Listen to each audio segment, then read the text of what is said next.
పోరాడండి, పోరాడితే పోయేదే లేదు. గెలుస్తాం, తప్పకుండా మనం గెలుస్తాం. వెనకడుగు వేయొద్దు, ముందుకే వెళ్ళండి. సో పాకిస్తాన్ అణ్వస్త్రాన్ని ప్రయోగించడంతో జరిగితే మనం నష్టపోవటమే కాదు, పాకిస్తాన్ కూడా నష్టపోతుంది. పాకిస్తాన్ని మట్టుమార్చి చేయాలి. Pakistan should not be there in the world map. మేముగా కవించం, మీరు వస్తే మేము ఊరుకోం. నా పేరు Tungal Narendra Babu.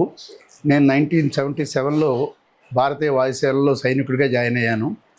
Airmen, that is ఎయిర్మెన్గా జాయిన్ అయ్యి వివిధ ప్రాంతాల్లో పనిచేస్తూ 1993లో వాలంటీర్ రిటైర్మెంట్, అంటే మాకు సర్వీస్ పెన్షన్ 15 years తర్వాత అప్పట్లో ఉండేది. ఇప్పుడు 20 years చేశారు ఎయిర్ ఫోర్స్కి.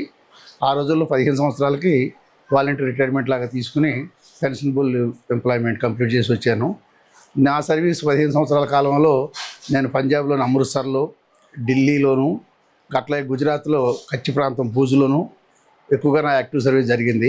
నేను సర్వీస్లో ఉండగా అఫ్కోర్స్ ఎలాంటి యుద్ధాలు అయితే జరగలేదు, కానీ but we are prepared for the war as and when required అన్నట్టుగా మాకు శిక్షణ అనేది ఎప్పుడు ఇచ్చేవాళ్ళు. నేను రష్యన్ మెజైల్స్లో ప్రత్యేకమైన కోర్స్ చేసి ఉన్నాను. రష్యన్ మెజైల్స్ ఆపరేషన్ నాకు బాగా తెలుసు. అప్పట్లో ఉన్న మెజైల్స్కి ఇప్పుడున్న మెజైల్స్ చాలా మార్పు వచ్చినప్పటికీ Moto is the same, our target will be the same. అయితే అప్పుడు నాటికన్నా ఇప్పుడున్నాయి కొంచెం అడ్వాన్స్డ్, కొంచెం రిమోట్ గైండ్. అప్పుడు మేము మాన్యువల్లీ చేసేవాళ్ళం, ఇప్పుడు రిమోట్తోనే అయిపోతున్నాయి అన్నీ. మా సర్వీస్ అంతా కూడా హ్యాపీగా జరిగిపోయింది. సర్వీస్లో ఉన్నంతకాలం మాకు అప్పుడు ఈ పాకిస్తాన్ థ్రెట్ అనేది ఆ రోజుల్లోనూ ఉంది, ఈ రోజుల్లోనూ ఉంది. అయితే ఆ రోజుల్లో ఉన్న పాకిస్తాన్ థ్రెట్ వేరు, ఇప్పుడున్నది వేరు. ఆ రోజుల్లో పాకిస్తాన్ మనకన్నా కూడా కొంచెం సమిష్టిగా మనలాగానే పోటీ పడి ఉండేది. అప్పుడు బంగ్లాదేశ్, పాకిస్తాన్ కలిసి ఉంటాం, వాళ్ళకి సపోర్ట్ ఎక్కువగా ఉండేది. చైనా, టర్కీ, ఇజ్రాయెల్ ఇట్లా ప్రదేశాల నుంచి ముస్లిం కంట్రీస్ కూడా సపోర్ట్ ఎక్కువగా ఉండేది. ఆ రోజుల్లో మనం కేవలం రష్యా మీద ఆధారపడి ఉన్నాం. ఎక్విప్మెంట్ ఆఫ్ కోర్స్ ఫ్రాన్స్ నుంచి కొనుక్కుంటాం మనం, అయినా రష్యా మీద ఎక్కువగా ఆధారపడి ఉన్నాం ఆ రోజుల్లో. ఇప్పుడు ఆల్మోస్ట్ పాకిస్తాన్ ఏకాక అయిపోయింది. 71 వార్ తర్వాత పాకిస్తాన్ నిజానికి పూర్తిగా డల్లే.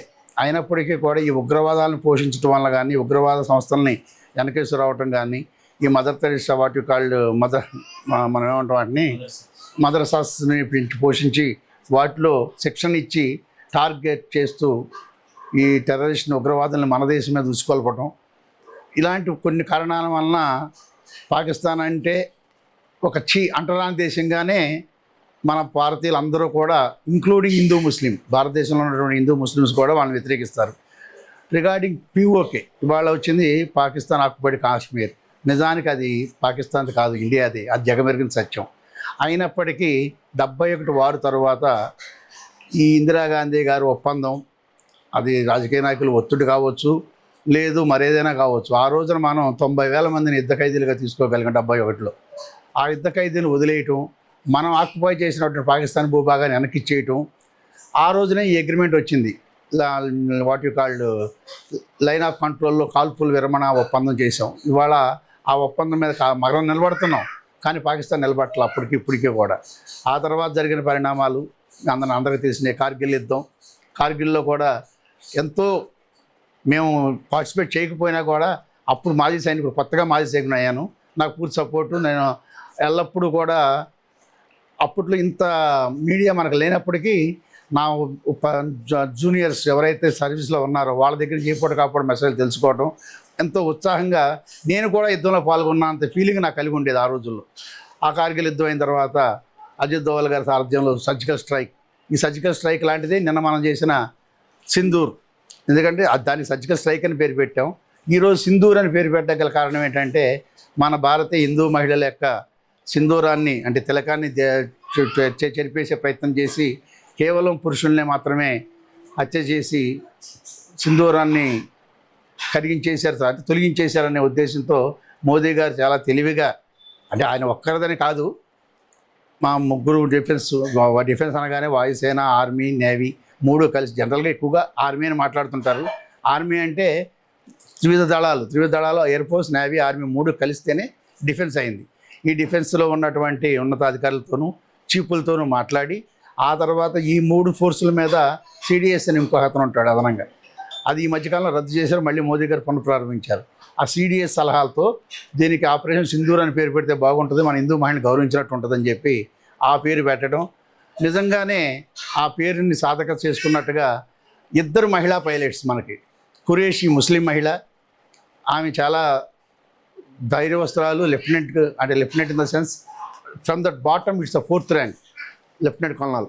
అలాగే air force wing commander from the bottom it's also 4th rank.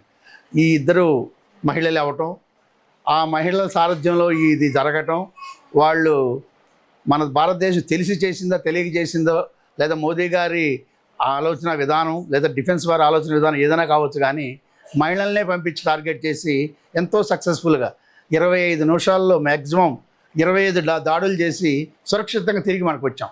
అందులో పిఓకేలో ఒక 5 దాడులు, పాకిస్తాన్కి వెళ్ళి 4 దాడులు చేసాం. అంటే 9 దాడులు కూడా పర్ఫెక్ట్గా చేసి వారి రేడాలు దొరకకుండా మనం తిరిగి రావడం జరిగింది. ఆ తర్వాత జరిగిన పరిణామాల్లో బుధవారం రాత్రి కావచ్చు, ఆ పరిణామంలో వాళ్ళు కూడా టార్గెట్ చేసి మన మీదకి యుద్ధ విమానాలని, ఈ డ్రోన్లని పంపడం జరిగింది. అయితే మన దగ్గర ఉన్నటువంటి శక్తివంతమైనటువంటి సుదర్శన్ చక్ర, it's made of made of USA, S-400 అంటాం దాన్ని.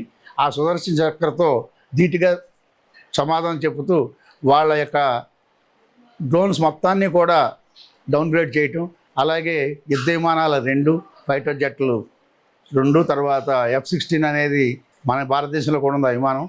అది చాలా సాంకేతికంగా చాలా పవర్ఫుల్. అలాంటి విమానాన్ని కూడా మన వాళ్ళు S-400తో దాన్ని ఇది చేసి డౌన్గ్రేడ్ చేయటం, అవన్నిటినీ కూడా చేయటం. తర్వాత రాత్రి పరిణామాల్లో కూడా ఎంతోమందిని మన వాళ్ళు అడ్డుకుని ఇచ్చేసి, సరే కరాచీ మీద మీరే దాడి చేశారు కదా, ఇండియన్ నేవీ దాడి చేసింది కదా అంటే పరిస్థితులు అలా వచ్చినాయి. మనం యుద్ధాన్ని కోరుకోవాలి, మనం శాంతి కాముకులమే. అయితే మా మీదకి ఎవరైనా ఏలెత్తి చూపితే మేము ఊరుకోం అనే విధంగా మన డిఫెన్స్ ఉంది. ఆ డిఫెన్స్లో ఎప్పుడైతే హిందువుల్ని లేదు పర్యాటకుల్ని వాళ్ళు కాల్చి చంపటం లేదా వేరే ఇబ్బంది పెట్టడం జరుగుతుందో, ఆ సందర్భంలో ఈ సింధూర్ అనే ఆపరేషన్ మొదలుపెట్టాం. ఆ సింధూర్ 2ను కూడా కంటిన్యూ చేస్తూ కాశ్మీర్ మీద అటాక్ అనేది, కరాచీ మీద అటాక్ అనేది ఏంటంటే, కరాచీ మనకు చాలా దగ్గరలో ఉంది, మన భూభాగానికి, గుజరాత్ భూభాగంలో చాలా దగ్గరగా ఉంది. గుజరాత్లో ఓకా పోర్ట్, అట్లా కాండ్లా పోర్ట్, ఈ పోర్ట్లు ఉన్నాయి మన దగ్గరలో. సుమారుగా నేను కూడా పనిచేసే గుజరాత్లో భూజ్లో, ఆ భూజ్కి 80 కిలోమీటర్ దూరంలో ఈ కరాచీ ఉంది. ఎయిర్ డిస్టెన్స్ వచ్చి ఓన్లీ 2 minutes. అలాంటి చోట మనం జాగ్రత్త పడకపోతే వాళ్ళు ఏమైనా చేస్తారు. ఎందుకంటే వాళ్ళు టార్గెట్ చేసిన నిన్న 15 పట్టణాల్లో భూజ్ కూడా ఒకటి టార్గెట్ చేస్తారనే భయంతో మన దగ్గర ఆల్రెడీ అరేబియన్ సీలో మోకరించినటువంటి విక్రాంత్తో, INS విక్రాంత్ దాని మీద దాడి చేయడం జరిగింది. అంతేగాని యుద్ధాన్ని ప్రకటించి దాడి చేయలే. యుద్ధానికి మన వాళ్ళు ఎప్పుడూ వ్యతిరేకమే. అయినా నేను మాజీ సైనికోద్యోగిగా యుద్ధం జరిగితేనే మంచిది అనుకుంటున్నాను. ఇక ముందు ఈ పాకిస్తాన్ అనేది భూభాగం మీద ఉండకూడదు, ఈ పాకిస్తాన్ అనే ప్రపంచ పటంలో చెరిగిపోవాలనేది ఆదుర్త కలిగిన నేనే కాదు, నాలాంటి మాజీ సైనికులు ఎంతో కోరుకుంటున్నారు. అలాగే సైనికంగా అంటే నాకు చాలా గౌరవం. నేను మొదటి నుంచి కూడా మా నాన్నగారికి మేమిద్దరమే బాబులు, అయినా కూడా నేను ధైర్యంగా 1977లో ఎయిర్ ఫోర్స్కి వెళ్ళడం జరిగింది. అప్పుడు చాలామంది మా పల్లెటూరు దివితలకు కోడు డిఫెన్స్కి వెళ్ళిన వాళ్ళు ఎవరూ లేరు అక్కడ. ఆ టైంలో అలాంటి చోట నుంచి నేను డిఫెన్స్కి వెళ్తుంటే అందరూ నన్ను, మా నాన్నగారిని కూడా డిసెంకరేజ్ చేశారు. డిఫెన్స్ ఏంటి, ఇప్పుడు సంవత్సరానికి ఒకసారి వస్తాడు, లేకపోతే అసలు కనపడ్డు, అది ఇది అన్నారు. అంటే నేను ధైర్యంగా వెళ్తానని చెప్పి ముందుకెళ్ళాను. నేను వెళ్ళినందుకు నాకు ఆ ఇబ్బంది ఏమీ లేదు. డిఫెన్స్లో నేను ఎలాంటిది స్ట్రెస్ ఎక్కడా ఫీల్ కాలేదు.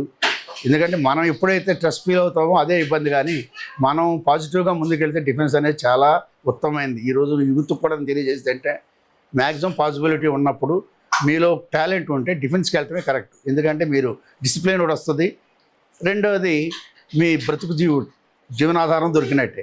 ఇప్పుడు నేను ఎప్పుడు 1993లో రిటైర్డ్ అయ్యాను ఎయిర్ ఫోర్స్ నుంచి. ఆ రోజు ఈ రోజుకి ఐఎమ్ గెటింగ్ మై పెన్షన్. అలాగే మెడికల్ ఎయిడ్, ఇవన్నీ సివిల్ ఎంప్లాయీస్కి, లేకపోతే వాళ్ళ సోకాల్డ్ సాఫ్ట్వేర్ నెలకు ₹1,00,000 సంపాదిస్తున్నారు, 2 లక్షలు సంపాదిస్తున్నారు చెబుతారు. ఈ సాఫ్ట్వేర్ వాళ్ళు మ్యాక్సిమం పనిచేసి 15 నుంచి 20 సంవత్సరాల వరకు, అంతకన్నా ఎక్కువ పనిచేయలేరు. వారికి పెన్షన్ ఉండదు, ఈ మెడికల్ ఎయిడ్ ఉండదు. ఈ వచ్చిన డబ్బులను జులాయిగా ఖర్చు పెడతారు, వాళ్ళ జల్సాలకి అలవాటు పడతారు. సో అలాంటివి కాకుండా డిసిప్లిన్గా బతకాలంటే డిఫెన్స్ ఈజ్ ఉత్తమ మార్గం. Body fitness, physical fitness, defence ఉత్తమ మార్గం. కాబట్టి I advise youth to join in the defence to save our country అనేది ఒక నా స్లోగను. రెండోది, ఆ ఉద్దేశంతోనే నాకు 2 కొడుకులే, కూతురు లేరు. 2 కొడుకులు ఉన్నప్పటికీ I have to appreciate my wife. ఆ విషయంలో నా 2 కొడుకులు కూడా నేను డిఫెన్స్ పంపుతానంటే అదేంటండి మీరు చేసి వచ్చారు, మరి వాళ్ళని పంపడం ఏంటండి అని అనలేదు. She encouraged.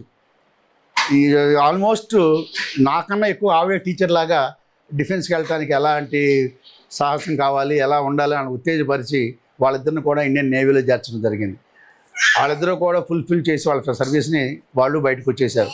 బయటకు వచ్చి ఒక బాబు మళ్ళీ ఖతార్లో గవర్నమెంట్ సర్వీస్ చేస్తున్నాడు, ఇండియన్ నేవీ ఖతార్ నేవీలో యాజ్ ఏ ఇన్స్ట్రక్టర్గా. చిన్నబాబు నేవీలో బ్యాంక్లో పనిచేస్తున్నాడు బయటకు వచ్చి. So very well settled. But our aim is to approves చేసేయాలని ఎవరిని పాకిస్తానే కాదు, మన మీద వ్యతిరేకమైన కంట్రీస్. నిజానికి బయటపడిన కంట్రీ ఒక పాకిస్తానే. పరోక్షంగా చైనా కూడా మనకు శత్రువే.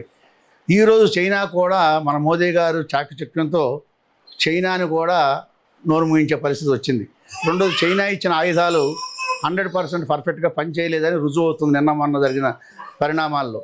ఇప్పుడు మీరు వచ్చే ముందు కూడా టీవీలో ఒక మెజైల్ చూపిస్తున్నారు, అది ఫెయిల్ అయింది. మన భూభాగం పడింది, అది అట మన జలంధర్ దగ్గరలో హోషియాపూర్ అనే చోట ఆ భూభాగమే పడింది, కానీ పేలలేదు. నిజంగా అది ఫెయిల్ ఉంటే మళ్ళీ విస్ఫోటకమే, అంటే అది అంత ఇదిగా పవర్ఫుల్గా పనిచేయట్లేదని. అలాగే నిన్న వాళ్ళు పంపినటువంటి ఇది కూడా అన్నీ కూడా China made of. So made of China కూడా ఉపయోగపడలేదు.